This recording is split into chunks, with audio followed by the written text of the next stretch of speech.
You're dead, Samuel blurted out. You can't talk. I am, but I can, the man snapped. I stared into the lifeless eyes, then up to the bullet hole in his forehead. The man was dead. He had to be. Hurry, kid, he grated. Get me down before they come back. I saw a chair lying on its side and scooped it up. It seemed steady enough. I climbed onto it. It held my weight. I reached up, fumbling with the meat hook. My hands brushed against the man's neck. I shivered. His flesh was icy. The meat hook was stuck under the collar of his suit. While Jenny and Samuel steadied the man's body, I detached the hook. The man sank to the ground with a sigh of relief. That's better, he held out his hand. Now cut me loose, quick, he ordered. A twist of rope bound his wrists together. I looked around for something to slice the rope. The throat pocket, the man instructed. I dipped my hand into his pocket and found the knife. I flicked it open.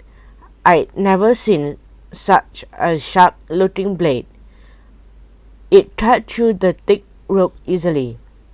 You're a champ, kid, the man muttered as he massaged his hands. He swung his gaze at me. His eyes were still lifeless, clouded with death. What are you doing here? Looking for those, I answered. What are you doing here? The man snatched back the knife and slipped it into his pocket. None of your business, kid. Jenny glared at him. That's a nice way to say thank you to someone who just saved you. She paused, staring in his pale, lifeless face.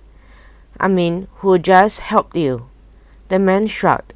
Hey, no offense though, but it's true.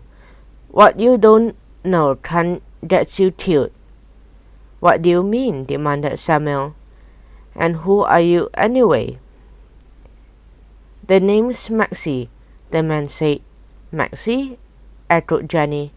Maxie what? You don't want to know, I frowned. You told me to get you down before they came back. What do you mean? Who's they?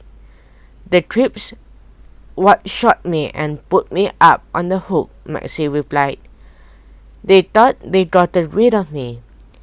Something clicked in my brain. A man in a white suit who carried a flick knife who'd been shot through the forehead and left dangling on the meat hook. I stared at a man who called himself Maxie through new eyes. I know what you are, I told him. You're a gangster. Maxie's lifeless eyes swerved towards me. You are really sharp, kid, you know that? He rasped. Real sharp. So tell us what happened, I pressed. My henchmen, I thought. I could trust them. They murdered me here years ago. They wanted my share of the loot from a bank robbery. The three of them double-crossed me. But if they know you're dead, why would they come back here? Jenny asked. Maxie gave her a grim smile. Because they never found where I stashed the loot. I took that secret to the grave with me. I still don't understand, I argued. They killed you. That means they know you're dead. So why would they think you could tell them where the money is? Because now they are also dead, Maxie explained. So we are all equal.